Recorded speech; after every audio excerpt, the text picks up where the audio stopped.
ಅವರು ಡಿಜಿಟಲ್ಗೆ ಆರಂಭದಲ್ಲೇ ಕನ್ನಡಪರ ಬಿಟ್ಟ ತಕ್ಷಣ ಒಂದು ಡಿಜಿಟಲ್ಗೆ ಹೋದರು.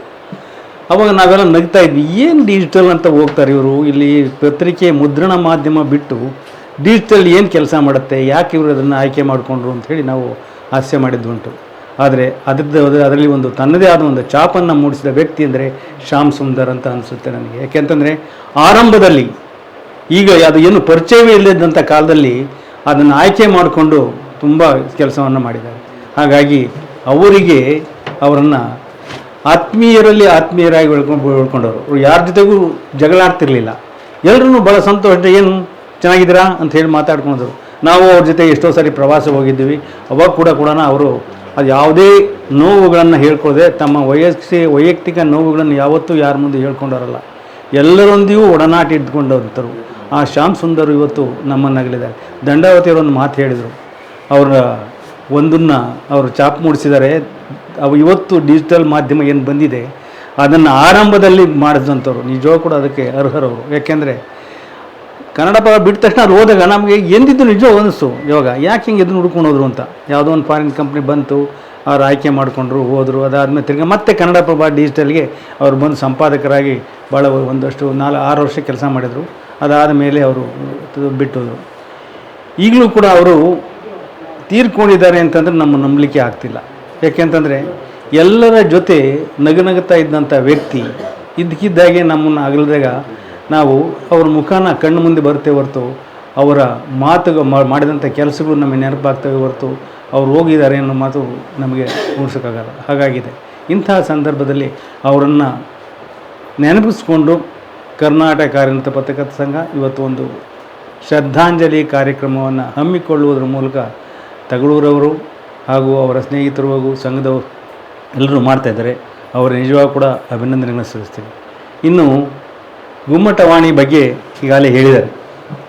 ಅವರು ನಮಗೊಂದು ಭಾಳ ವಿಶೇಷ ಅಂದರೆ ನಮ್ಮ ಇಂಡಿಯನ್ ಫೆಡರೇಷನ್ ಆಫ್ ವರ್ಕಿಂಗ್ ಜರ್ನಲಿಸ್ಟ್ನ ಸಮ್ಮೇಳನವನ್ನು ಶ್ರವಣಬೆಳಗೊಳದಲ್ಲಿ ಅತ್ಯಂತ ಯಶಸ್ವಿಯಾಗಿ ನಡೆಸಿಕೊಟ್ಟಂಥವ್ರು ಅಶೋಕು. ಯಾಕೆಂದರೆ ಮದನಗೌಡರು ಜೊತೆಯಲ್ಲಿದ್ದರು, ಆದರೂ ಕೂಡ ಅವರ ಎಲ್ಲ ಕಾರ್ಯಕ್ರಮಗಳನ್ನು ಅವರು ಎಲ್ಲೂ ಮುಂಚೂಣಿಯಲ್ಲಿ ಕಾಣಿಕೊಳ್ಳದೆ ಮದನಗೌಡರನ್ನ ಮುಂದೆ ಬಿಟ್ಟು ಅವರು ಎಲ್ಲ ಕೆಲಸವನ್ನು ಮಾಡ್ತಾಯಿದ್ರು. ಹಾಗಾಗಿ ನಮ್ಮ ಎಲ್ಲ ಕಾರ್ಯಕ್ರಮಗಳಿಗೆ, IFWJ ಎಲ್ಲ ಕಾರ್ಯಕ್ರಮಗಳಿಗೆ, KUWJ ಕಾರ್ಯಕ್ರಮಗಳಿಗೆ ಪ್ರತ್ಯಕ್ಷವಾಗಿ ಪರೋಕ್ಷವಾಗಿ ಅವರು ಸಹಾಯವನ್ನು ಮಾಡ್ತಾ ಬಂದಿದ್ದಾರೆ. ಏಕೆಂದರೆ ಪತ್ರಕರ್ತರನ್ನು ತುಂಬ ಹತ್ತಿರದಿಂದ ಬಲ್ಲವರಾಗಿದ್ದರು ಅವರು.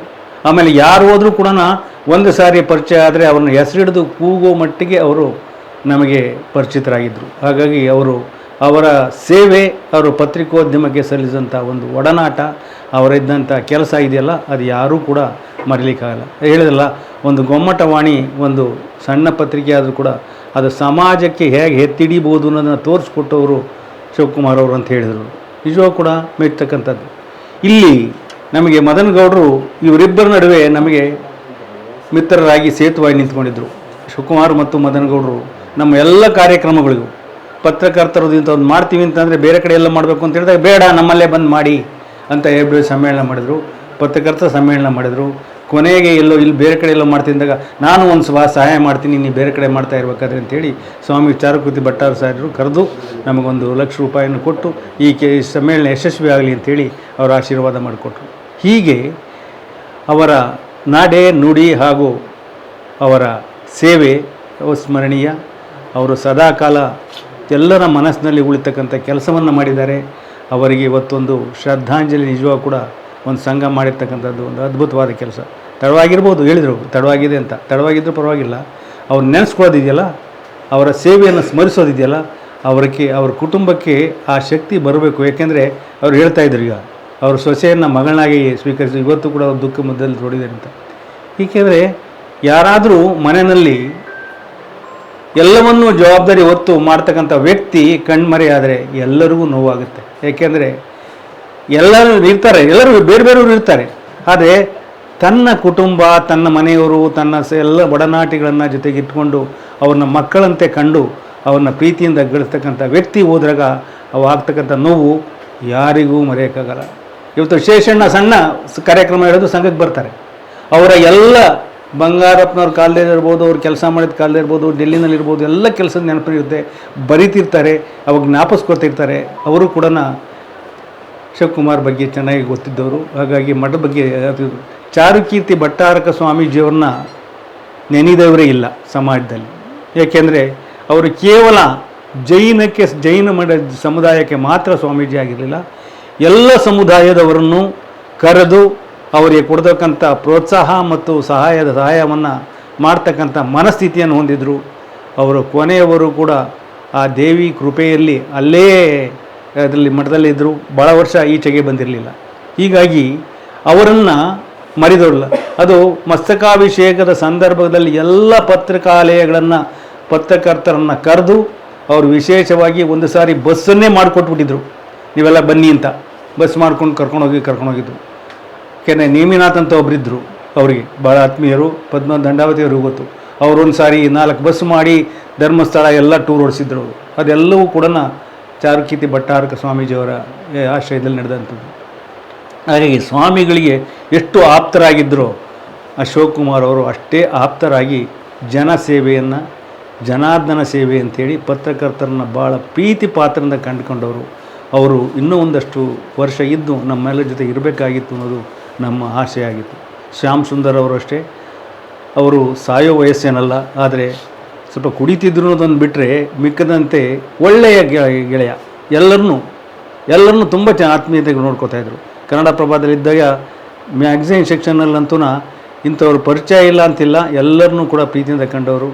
ಹಾಗಾಗಿ ಅವರು ಕೂಡ ಒಬ್ಬ ನೈಜ ಪತ್ರಕರ್ತನಾಗಿ ಪತ್ರಿಕೋದ್ಯಮದ ಆಗುಹೋಗುಗಳನ್ನು ಎಲ್ಲವನ್ನು ತಿಳ್ಕೊಂಡು ಯಾರಿಗೆ ಎಷ್ಟು ಕೊಡಬೇಕು, ಎಷ್ಟು ಬೆಲೆ ಕೊಡಬೇಕು, ಎಷ್ಟು ಬರಿಬೇಕು ಅನ್ನೋದನ್ನು ನಿರ್ಧಾರ ಮಾಡ್ತಕ್ಕಂಥ ಸಾಮರ್ಥ್ಯವಂತ ಒಂದು ವ್ಯಕ್ತಿಯಾಗಿದ್ದರು.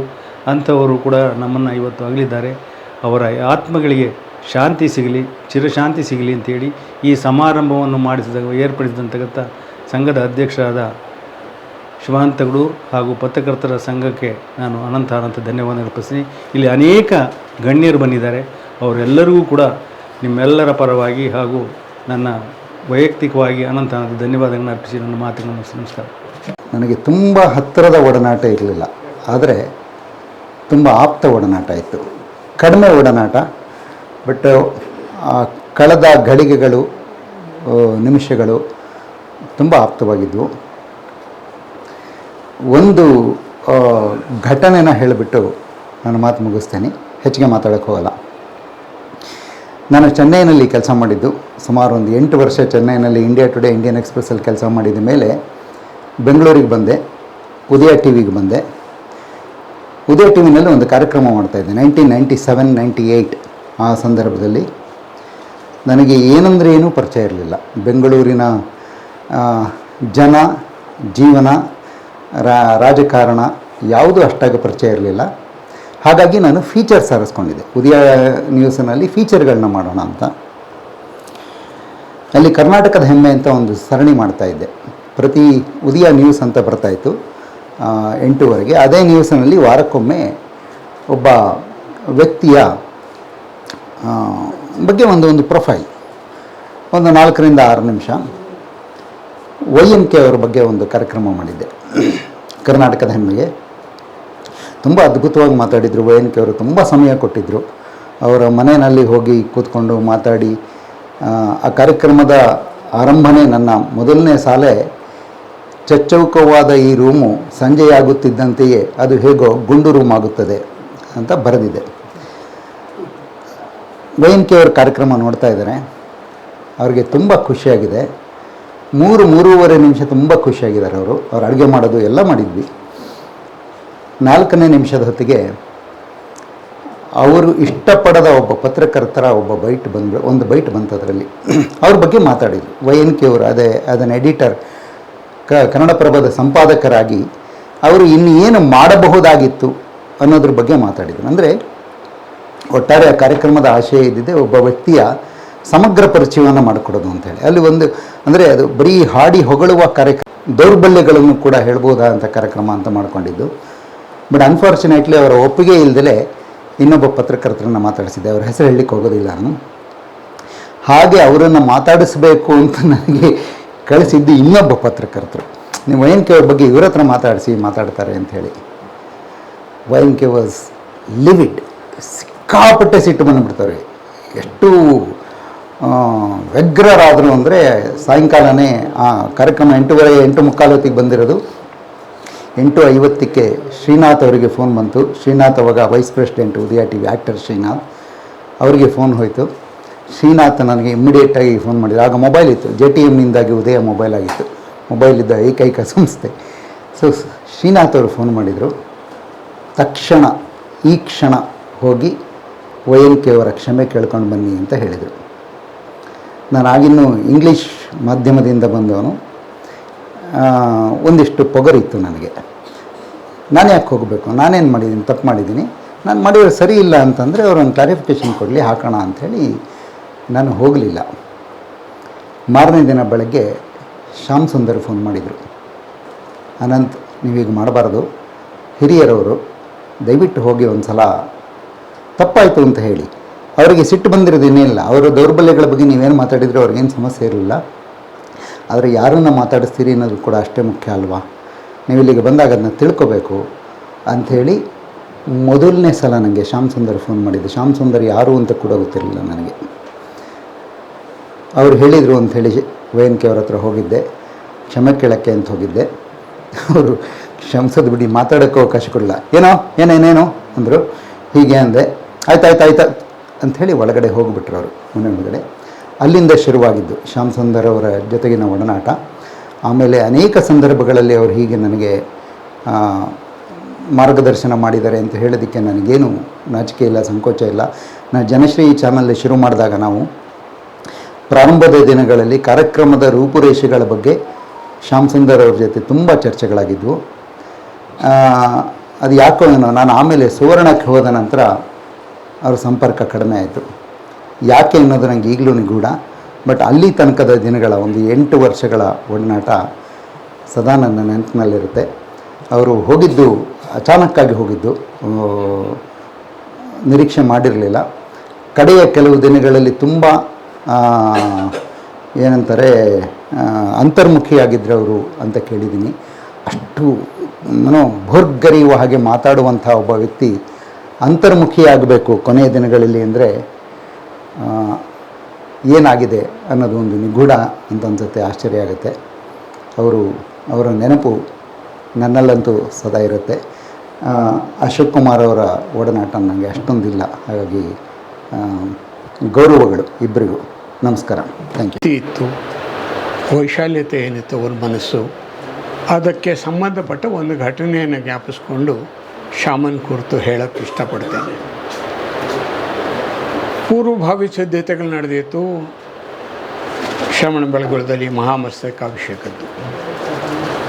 ಆಗ ಸ್ವಾಮಿಗಳು ಜಗದ್ಗುರುಗಳಾದ ಚಾರುಕೀರ್ತಿ ಭಟ್ಟಾಚಾರ್ಯರಿಗೆ ಫಾರಿನ್ ಕರೆಸ್ಪಾಂಡೆಂಟ್ಸನ್ನು ಆರ್ಗನೈಸ್ಡ್ ವೇನಲ್ಲಿ ಕರೆಸಿ ನಮ್ಮ ಕಾರ್ಯಕ್ರಮವನ್ನು ಪ್ರಪಂಚದಾದ್ಯಂತ ತಿಳಿಸುವಂತೆ ಮಾಡಬೇಕು ಅನ್ನೋ ಒಂದು ಆಸೆ ಬಂತು, ಆ ಯೋಚನೆ ಬಂತು. ಕೂಡಲೇ ಹೇಳಿ ಕಳಿಸಿದ್ರು. ನಾನು ವಿದ್ಯಾರಣ್ಯ ಬಂದು ಅವರ ಅಭಿಪ್ರಾಯನ ಮಾನ್ಯ ಮಾಡಿದ್ವಿ. ನಮಗೆ ದಿಲ್ಲಿನಲ್ಲಿ ಫಾರಿನ್ ಕರೆಸ್ಪಾಂಡೆಂಟ್ಸ್ಗಳನ್ನೆಲ್ಲ ಕಾಂಟ್ಯಾಕ್ಟ್ ಮಾಡೋದಕ್ಕೆ 2 ಆರ್ಗನೈಸೇಷನ್ಗಳಿತ್ತು ಆ ಕಾಲದಲ್ಲಿ, ಈಗ ಹೆಚ್ಚಿರಬಹುದು. ಮೊದಲನೇದು ಇಂಡಿಯಾ ಆ್ಯಂಡ್ ಫಾರಿನ್ ಕರೆಸ್ಪಾಂಡೆಂಟ್ಸ್ ಅಸೋಸಿಯೇಷನ್ ಅಂತ ಒಂದು, ಭಾರತದಲ್ಲಿರೋ ವಿದೇಶಿ ಪತ್ರಕರ್ತರದೇ ಒಂದು ಸಂಘ ಇದೆ. ಅದು ನಮ್ಮ ಸಚ್ಚಿ ಅವರಿಬ್ಬರನ್ನು ಒಟ್ಟುಗೂಡಿಸಿ ನಮ್ಮನ್ನು ಆ ವಿಷಯ, ಅದಕ್ಕೂ ಮುಂಚೆ ಒಂದು ಘಟನೆ ನಡೀತಿತ್ತು ಅಶೋಕ್ ಕುಮಾರ್ ನೆನೆಸ್ಕೊಳ್ಳೋದಕ್ಕೆ. ಚಾರುಕೀರ್ತಿ ಭಟ್ಟಾಚಾರ್ಯರಿಗೆ ಗೊತ್ತಿತ್ತು ನಾವು ಯಾವ ಮಹಾ ದೊಡ್ಡ ಜನ, ಜೊತೆಗೆ ನಮ್ಮ ಹತ್ರ ಹಣವೂ ಇಲ್ಲ ಅಂತ. ಅಶೋಕ್ ಕುಮಾರ್ ಅವರೇ ಅಂದರು. ಅಲ್ಲೇ ನಿಂತಿದ್ದ ಅಶೋಕ್ ಕುಮಾರ್ ಬೆಳ್ಳಿ ತಟ್ಟೆನಲ್ಲಿ, ಇಷ್ಟು ದೊಡ್ಡ ಬೆಳ್ಳಿ ತಟ್ಟೆನಲ್ಲಿ 100 ರೂಪಾಯಿಗಳ ಕಂತೆನೆ ತೊಗೊಂಬಂದು ನಮ್ಮ ಮುಂದಿಟ್ಟು, ಸರ್ ಫಾರಿನ್ ಕರೆಸ್ಪಾಂಡೆಂಟ್ಸನ್ನ ಕರ್ಕೊಂಬರೋದು ಹುಡುಗಾಟ ಅಲ್ಲ, ಖರ್ಚಾಗುತ್ತೆ, ನೀವು ತಗೊಳ್ಳಿ. ನಾವಂದ್ವಿ, ಸರ್ ಗುರುಗಳೇ ಒಂದು ಕೆಲಸ ಮಾಡೋಣ, ನಾವು ಹೋಗಿ ಬಂದ ಮೇಲೆ ನಮ್ಗೆ ಎಷ್ಟು ಖರ್ಚಾಯಿತು ಅಂತ ನಾನು ಹೇಳ್ತೀನಿ, ಅದಷ್ಟನ್ನು ತೊಗೊಂಡು ಈಗ ಬೇಡ. ಆಯಿತು. ಬಂದ ಮೇಲೆ ಅವರು ಆ ಬಾರಿ 134 ಜನ ನಾವು ಕಾಂಟ್ಯಾಕ್ಟ್ ಮಾಡಿದ್ವಿ. ಅದರಲ್ಲಿ 62 ಜನ ಫಾರಿನ್ ಕರೆಸ್ಪಾಂಡೆಂಟ್ಸ್ ಬಂದಿದ್ದರು. ಮದನ್ಗೆ ಇನ್ನೂ ನೆನಪಿದೆ ಅದು. ಹೀಗೆ ಫಾರಿನ್ ಕರೆಸ್ಪಾಂಡೆಂಟ್ಸನ್ನು ಕರ್ಕೊಂಬಂದು ದೊಡ್ಡ ವಿಷಯ ಅಲ್ಲ, ಅವರಿಗೆ ಪ್ರಪಂಚದಾದ್ಯಂತ ಗೊಮ್ಮಟೇಶ್ವರನ ಏನೊಂದು ಕೊಡುಗೆ ಇದೆ ವಿಶ್ವಕ್ಕೆ ಅದನ್ನು ತೋರಿಸ್ಬೇಕು ತನ್ಮಯತೆ ಇತ್ತು. ಅದಕ್ಕೆ ಸಹಾಯಕರಾಗಿದ್ದರು ಅಶೋಕ್ ಕುಮಾರ್ ಅವರು. ಇನ್ನು ನನ್ನ ಶ್ಯಾಮ ನನ್ನ ಶಿಷ್ಯ. ನನಗಿಂತಲೂ ಹೆಚ್ಚಾಗಿ ಅವನು ನನ್ನ ಗುರುಗಳು ಅಂತ ನನ್ನನ್ನು ಗುರುತಿಸಿದವನು. ಶ್ಯಾಮ ಒಂದು ವಿಶೇಷವಾದ ಗುಣ ಇತ್ತು ಅವನಲ್ಲಿ. ಅದನ್ನು ಹೇಳೋಕ್ಕೂ ಮುಂಚೆ ಒಂದು ಘಟನೆ ಹೇಳಬೇಕು. ಶಂಕರ್ಸ್ ವೀಕ್ಲಿ ಅಂತ ಒಂದು ಮ್ಯಾಗಝೈನ್ ಇತ್ತು. ನಿಮ್ಮಲ್ಲಿ ಏನು ವಯಸ್ಸಾದವ್ರು ಇದ್ದೀರಿ ಅವ್ರು ಮಾತ್ರ ನೋಡಿರ್ತಿಲ್ಲ ಅದನ್ನು. ಈ ಕಾಲದಲ್ಲಿ ಎಲ್ಲ ನಿಂತೋಯ್ತು, ಅದು ಬೇರೆ ವಿಷಯ. ಶಂಕರ್ಸ್ ವೀಕ್ಲಿ ಅವತ್ತಿನ ಜಗತ್ತಿನ ಮುತ್ಸದ್ದಿಗಳ ಪೈಕಿ ಎಲ್ಲರನ್ನೂ ಹಾಸ್ಯ ಮಾಡೋ ಶಕ್ತಿ ಇತ್ತು ಅದಕ್ಕೆ. ಅವರ ಆ ಚಿತ್ರದಿಂದ ತಪ್ಪಿಸ್ಕೊಂಡವರೇ ಇಲ್ಲ ಪ್ರತಿಯೊಬ್ಬರನ್ನು. ಆದರೆ ಶಂಕರ್ಸ್ ವೀಕ್ಲಿಗೆ ನೆಹರೂರವ್ರ ಬಗ್ಗೆ ಭಾಳ ಗೌರವ ಇತ್ತು, ಅಪಾರವಾದ ಭಕ್ತಿ ಇತ್ತು, ವಿಶ್ವಾಸ ಇತ್ತು, ನಂಬಿಕೆ ಇತ್ತು. ನೆಹರು ಒಬ್ಬರನ್ನ ಮಾತ್ರ ಅವರು ಶಂಕರ್ಸ್ ವೀಕ್ಲಿ ಬಹಳ ವರ್ಷಗಳ ಕಾಲ ಏನು ಒಂದು ಕ್ಯಾರಿಕೇಚರ್ ಮಾಡಿರಲಿಲ್ಲ. ಒಮ್ಮೆ ಇದು ನೆಹರೂರ ಮನಸ್ಸಲ್ಲಿತ್ತು. ನಿಮಗೆ ಹಳೇ ಲೋಕಸಭಾ ರಾಜ್ಯಸಭಾ ಒಂದು ಗಮನ ಇರಬೇಕು. ಅಲ್ಲಿ ಒಂದು ಕಾರಿಡಾರ್ ಇದೆ. ಸುತ್ತಾಕೊಂಬರೋ ಬದಲು ರಾಜ್ಯಸಭೆಯಿಂದ ಲೋಕಸಭೆಗೆ ಬರೋದಾಗಲಿ, ಲೋಕಸಭೆಯಿಂದ ರಾಜ್ಯಸಭೆಗಾಗಲಿ ಕಾರಿಡಾರ್ ಒಂದಿರುತ್ತೆ. ಆ ಕಾರಿಡಾರ್ನಲ್ಲಿ ಶಂಕರ್ ವೀಕ್ಲಿ ಎಡಿಟರ್ ಕೂತಿದ್ರು. ನೆಹರೂರವರು ನೋಡಿದ್ರು, ಆ ಕಡೆ ಪಾಸ್ ಆಗಬೇಕಾದ್ರೆ ನಿಂತ್ಕೊಂಡ್ರು. ನಾನು ಶಂಕರ್ನೇ ಇಂಟರ್ವ್ಯೂ ಮಾಡಿದ್ರೆ ಚೆನ್ನಾಗಿರುತ್ತಲ್ವೇ ಅನ್ನೋಂಥ ಅವ್ರ ಮನಸ್ಸಲ್ಲಿ ಬಂತು. ಶಂಕರ್ನ ಕೇಳಿದ್ರು, ಶಂಕರ್, ಎಲ್ರದ್ದೂ ನೀವು ಕ್ಯಾರಿಕೇಚರ್ ಮಾಡಿದ್ದೀರಿ, ಹಾಸ್ಯ ಮಾಡಿದ್ದೀರಿ, ನಿಮ್ಮ ಚಿತ್ರಗಳಲ್ಲಿ ಅದ್ಭುತವಾಗಿರುತ್ತೆ, ನನ್ನ ಯಾಕೆ ನೀವು ಸೆಲೆಕ್ಟ್ ಮಾಡ್ಕೊಂಡಿಲ್ಲ? ಆಗ ಶಂಕರ್ಸ್ ವೀಕ್ಲಿ ಹೇಳಿದ್ರಂತೆ, ನಮ್ಮನ್ನು ನಾವು ನೋಡಿ ನಗೋ ಒಂದು ಸಾಮರ್ಥ್ಯ ನಿಮಗಿದೆ. ನೆಹರೂರಲ್ಲಿ ಆ ಗುಣನ ಆತ ಗುರುತಿಸಿದ್ದ.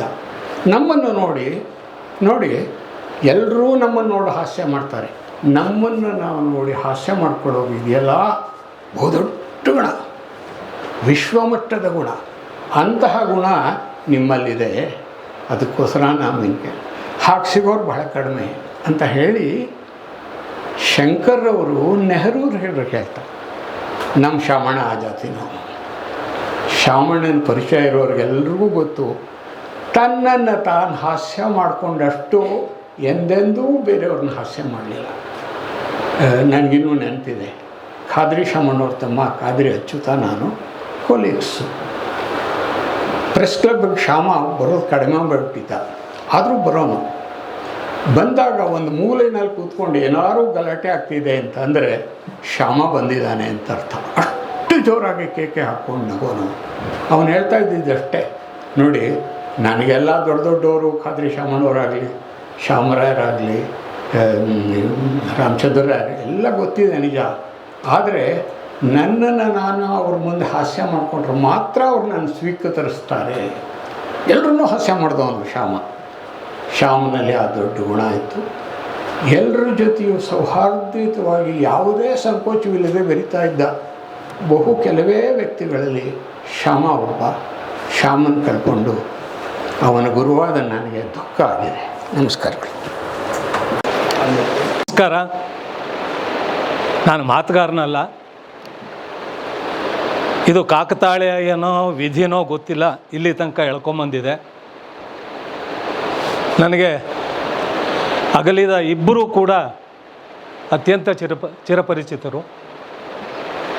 ಮೊದಲು ಅವರ 2 ಪವಿತ್ರ ಆತ್ಮಗಳಿಗೆ, ಸಾಧನೆ ಆತ್ಮಗಳಿಗೆ ಸದ್ಗತಿ ಮತ್ತು ಚಿರಶಾಂತಿಯನ್ನು ಭಗವಂತನಲ್ಲಿ ಕೋರ್ತೀನಿ. ಶ್ಯಾಮ ನಾನು ನಿಜಲಿಂಗಪ್ಪನವರು ಓದಿದ ಚಿತ್ರದುರ್ಗದ ಓಲ್ಡ್ ಮಿಡ್ಲ್ ಸ್ಕೂಲ್ನ ಗೆಳೆಯರು. ಹಾಗೆಯೇ ಇಲ್ಲಿ ಇನ್ನೊಬ್ಬರು TCSL ಡೈರೆಕ್ಟರ್ ಆಗಿರೋ ನನ್ನ ಆತ್ಮೀಯರು ಪ್ರಸನ್ನ ಅವರು ಕೂತಿದ್ದಾರೆ. ನಾವು 3 ಜನ ಭಾಳ ಆತ್ಮೀಯರು. ಆಮೇಲೆ ಮುನ್ಸಿಪಲ್ ಹೈಸ್ಕೂಲಲ್ಲಿ ಓದಿದ್ವಿ. ಆಮೇಲೆ ನಾನು ನನ್ನ ವಿದ್ಯಾಭ್ಯಾಸಕ್ಕೆ ಮೈಸೂರಿಗೆ ಬಂದೆ. ಶ್ಯಾಮ ದುರ್ಗದಲ್ಲೇ ಮುಂದುವರಿಸ್ತಾ ಒಂದು ಸಂಜೆ ನನಗೆ ಈ ವಿಧಾನಸೌಧದ ಹತ್ರ ಒಂದು ಹೋಟ್ಲಿದೆ, ಗಾರ್ಡನ್ ಹೋಟ್ಲ್, ಅದ್ರ ಹೆಸರು ಮರ್ತೋಗಿದೆ. ಅಲ್ಲಿ ಸಿಕ್ಕದ. ಆಗ ರತಿವಿಜ್ಞಾನನ ಅವನು ಸಂಪಾದನೆ ಮಾಡ್ತಾಯಿದ್ದ. ನಾವು ಅವನ್ನ ಬಾಲ್ಯದಿಂದ ಕರೀತಾ ಇದ್ದಿದ್ದು ನಕಲಿ ಶ್ಯಾಮ ಅಂತ. ಶೇಷಣ್ಣವ್ರು ಹೇಳಿದಾಗೆ ಯಾವಾಗಲೂ ತಮಾಷೆ. ಅವನ್ನ ಒಂದು ದಿವಸ ನನ್ನ ಮನೆಯಲ್ಲಿ ನಾನು ಒಂಟಿ, ನನ್ನ ಮನೆಗೆ ಬಂದು ನನ್ನ ಜೊತೇಲಿ ಇರೋ ಅಂತ ಕರೆದೆ. ಬಂದ ಒಂದು ದಿವಸ, ಸ್ಮೋಕಿಂಗ್ ಇಸ್ ಟೂ ಮಚ್. ಅವನು ಹೇಳ್ದ, ನಿನ್ನ ಮನೆ ಇವತ್ತು ಗಬ್ಬೆಬ್ರು ಹೋಗ್ತೀನಿ ಅಂತ. ನಿನ್ನು ನನ್ನ ಸ್ನೇಹಕ್ಕಿಂತ ನಿನ್ನ ಸಿಗರೇಟ್ ನನಗೇನು ದೊಡ್ಡದಾಗಲ್ಲ, ಸಿಗರೇಟಿನ ವಾಸನೆ ಸೇದು ಪರವಾಗಿಲ್ಲ ಅಂತಂದು. ಅವತ್ತು ನಾನು ಅವನನ್ನು ಕೇಳಿದೆ, ಯಾಕಯ್ಯ ಮದುವೆ ಆಗಲಿಲ್ಲ ಅಂತ. ಯಾವುದಾದ್ರೂ ಒಂದಕ್ಕೆ ಜೀವನದಲ್ಲಿ ನಾವು ಸಾರ್ಥಕತೆಯನ್ನು ದೊರಕಿಸ್ಕೊಡ್ಬೇಕು. ನಾನು ನನ್ನ ವೃತ್ತಿನ ಗೌರವಿಸ್ತೀನಿ. ನನ್ನ ವೃತ್ತಿನಲ್ಲಿ ನಾನು ರಾತ್ರಿ ಎಚ್ಚರವಾಗೇ ಇರಬೇಕು. ಅದಕ್ಕೆ ಈ ಸಿಗರೇಟ್ ನನ್ನ ಜೊತೆಯಲ್ಲಿದೆ. ಹಾಗಾಗಿ ನನಗೆ ಹೆಂಡತಿಯ ಅಗತ್ಯ ಇಲ್ಲ, ಹಾಗಾಗಿ ನಾನು ಮದುವೆ ಆಗಲಿಲ್ಲ ಅಂತ ಹೀಗೆ ಮಾತಾಡ್ದೆ ನನ್ನ ಹತ್ರ. ಭಾಳ ದುಃಖ ಆಗುತ್ತೆ. ಒಬ್ಬ ಆತ್ಮೀಯ ಸ್ನೇಹಿತನ ಕಳ್ಕೊಂಡಾಗ ದುಃಖ ಆಗುತ್ತೆ. ಅವನ ಒಂದು ಗುಣ ನನಗೆ ಗೊತ್ತಿಲ್ಲದೆ ಇರೋದು, ಈ ಸಭೆಗೆ ಬರೋಕ್ಕೆ ಕಾರಣಲಾದ ನನ್ನ ಸ್ನೇಹಿತನ ಮಗಳು, ಅವಳು ಪತ್ರಕರ್ತೆ. ಅವಳು ನನಗೆ ಹೇಳಿದ್ರು, ಸರ್ ನಿಮಗೆ ನನ್ನ ಸ್ಟೇಟಸಲ್ಲಿ ಹಾಕಿದ್ದೆ ಇವನು ಹೋದ ದಿವಸ, ನಿಮ್ಗೆ ಹೇಗೆ ಗೊತ್ತು ಸರ್ ಶ್ಯಾಮ? ಇಲ್ಲಮ್ಮ, ನಾನು ಅವರು ಭಾಳ ಆತ್ಮೀಯರು ಅಂತ. ಸರ್ ಭಾಳ ದೊಡ್ಡ ಗುಣ ಸರ್. ನಾನು ಕೆಲಸಕ್ಕೆ ಸೇರಿದ ಹೊಸರಲ್ಲಿ ನನಗೆ ಸಂಬಳ ಕೊಟ್ಟಿತ್ತಿಲ್ಲ. 5ನೇ ತಾರೀಕು ಆದರೂ ಕೂಡ ಸಂಬಳ ಬಂದಿತ್ತಿಲ್ಲ. ನನಗೆ ತಾಪತ್ರಯ ಇತ್ತು. ಶ್ಯಾಮ್ ಸುಂದರ್ ಅವ್ರನ್ನ ಹೋಗಿ ಕೇಳಿದೆ. ಅವ್ರು ನನಗೆ ಮ್ಯಾನೇಜರ್ ಆಗಿದ್ದು. ಹೋಗಿ ಕೇಳಿದಾಗ, ನೋಡಮ್ಮ, ಅವ್ರು ಕೊಟ್ಟಾಗ ಕೊಡ್ತಾರೆ, ಇಸ್ಕೊಳ್ಳುವಂತೆ, ನಿನಗೆ ತೊಂದರೆ ಇದ್ದರೆ ನಾನು ಕೊಡ್ತೀನಿ, ಅವ್ರು ಕೊಟ್ಟ ಮೇಲೆ ನನಗೆ ಕೊಡು ಅಂತೇಳಿ ಹೀಗೆ 2-3 ಬಾರಿ ನನಗೆ ಅವರ ಕೈಯಿಂದ ನನ್ನ ಸಂಬಳದ ಹಣ ಕೊಟ್ಟಂಥ ದೊಡ್ಡ ಮನುಷ್ಯ. ನನಗೆ ಅವ್ರ ಮ್ಯಾನೇಜರು ಅಂತ ಯಾವತ್ತೂ ಅನ್ನಿಸ್ಲೇ ಇಲ್ಲ. ಅವ್ರ ಹತ್ರ ಕೆಲಸ ಮಾಡೋ ಮುಂದೆ ನನ್ನ ತಂದೆ ಜೊತೇಲಿ ಏನು ಒಡನಾಟ ಇತ್ತು ಅಷ್ಟೇ ಒಡನಾಟ ನನಗೆ ಅವ್ರ ಜೊತೇಲಿ ಇತ್ತು. ಹೇಳ್ತಾ ಹೋದರೆ ಸಮಯ ಹೋಗುತ್ತೆ. ಶ್ಯಾಮ ಒಂದು ಅದ್ಭುತ ವ್ಯಕ್ತಿ, ಅದರಲ್ಲೇನು. ಅವನು ನಕಲಿ ಶ್ಯಾಮ, ಕೊನೆಯ ತನಕನೂ ಅವನು ನಕಲಿ ಶ್ಯಾಮ ಆಗಿದ್ದ. ಇನ್ನು ಅಶೋಕ್ ಕುಮಾರ್ ಅವ್ರ ತಮ್ಮ ನನಗೆ ಅನ್ನದಾತರು. ಬಹಳ ಜನ ಇಲ್ಲಿ ಪತ್ರಕರ್ತರಿಗೆ ಗೊತ್ತಿಲ್ಲ. ಮೊನ್ನೆ ನಾನು ಶೇಷಣ್ಣವ್ರ ಹತ್ರ ಮಾತಾಡ್ತಾ, ನಾವೆಲ್ಲ ಸರ್ಕಾರಿ ಸಂಸ್ಥೆಗೆ ನಾವು ಸೇರಿ ಕೊನೆಗೆ ನಮ್ಮ ಸೇವೆನ ಸಹಕಾರಿ ಸಂಸ್ಥೆಗೆ ಕೊಟ್ಟು ₹1 ಪೆನ್ಷನ್ ಇಲ್ಲದೆ ಇವತ್ತು ಜೀವನ ಮಾಡ್ತಾಯಿದ್ದೀವಿ. ಕರ್ನಾಟಕ ಹಾಲು ಮಹಾಮಂಡಲಿ ಅನ್ನೋ ಒಂದು ಅದ್ಭುತ ಸಂಸ್ಥೆಯನ್ನು ಕಟ್ಟಿದ್ರೂ ಕೂಡ ಕಾರಣಾಂತರಗಳಿಂದ ಈ ವ್ಯವಸ್ಥೆಯಲ್ಲಿ ಹೈಕೋರ್ಟ್ ತೀರ್ಮಾನ ನಮ್ಮ ಪರವಾಗಿ ಇದ್ದರೂ ಕೂಡ ಇವತ್ತು ನಮ್ಮಲ್ಲಿ KMF ಅಲ್ಲಿ ಸೇವೆ ಮಾಡಿದಂಥ ಎಲ್ಲ ಪ್ರಾಮಾಣಿಕರಿಗೂ ಪೆನ್ಷನ್ ಇಲ್ಲ. ಇರಲಿ, ಅದು ಬೇರೆ ವಿಷಯ. ನಾವು ಕೋರ್ಟ್ಗೆ ಕೇಸ್ ಹಾಕ್ಕೊಂಡಾಗ ಅಶೋಕ್ ಕುಮಾರ್ ಅವರು ಎಷ್ಟು ಉದಾರಿನೋ ಅವ್ರ ತಮ್ಮನೂ ಅಷ್ಟೇ ಉದಾರಿ. ನಮ್ಮ ಮುತ್ತಣ್ಣವರು ಅವಾಗ ಹೋಮ್ ಕಮಿಷನರು. ನಾವು ಹೈಕೋರ್ಟಲ್ಲಿ ನಮಗೆ ಕೇಸು ತಿಂಗಳಾನುಗಟ್ಟಲೆ ಸಂಬಳ ಇಲ್ಲದೆ ಅಲಿತಾ ಇದ್ವಿ. 1 ವರ್ಷ ಸಂಬಳ ಇಲ್ಲದೆ ಅಲಿತಾ ಇದ್ವಿ ಕೋರ್ಟ್ಗೆ. ದಿವಸ ಊಟ ಹಾಕಿಯಾನ ಅವ್ರ ತಮ್ಮ ರಾಜೇಂದ್ರ ಕುಮಾರ್ ಅಂತ, ನೆನಿಬೇಕು. ಹಾಗಾಗಿ ಶ್ರವಣಬೆಳಗೊಳಕ್ಕೆ ಯಾವಾಗಲೂ ಹೋಗ್ತಾ ಇದ್ವಿ. ಶ್ರವಣಬೆಳಗೊಳ ಜೊತೆಗೆ ನಿರಂತರ ನಮಗೆ ಸಂಪರ್ಕ ಇವತ್ತಿಗೂ ನನಗಿದೆ. ಹಾಗಾಗಿ ಅಶೋಕ್ ಕುಮಾರ್ ಅವರು ನಮಗೆ ಒಂದು ರೀತಿ ಹಿರಿಯ ಅಣ್ಣನ ಸಮ. ಇಲ್ಲೊಬ್ಬರು ಹೇಳಿದಾಗೆ ಅವರೊಬ್ಬ ಕೃಷಿಕ, ಅವರೊಬ್ಬ ಪೋಸ್ಟ್ ಮ್ಯಾನ್, ಅವರೊಬ್ಬ ಮಠದ ಅತ್ಯಂತ ಸಮೀಪವರ್ತಿ ಆ್ಯಂಡ್ ಗೊಮ್ಮಟವಾಣಿನ ಅತ್ಯಂತ ಯಶಸ್ವಿಯಾಗಿ ನಡೆಸಿದಂಥವರು. 2 ಪವಿತ್ರ ಆತ್ಮಗಳು ಇವತ್ತಿಲ್ಲ.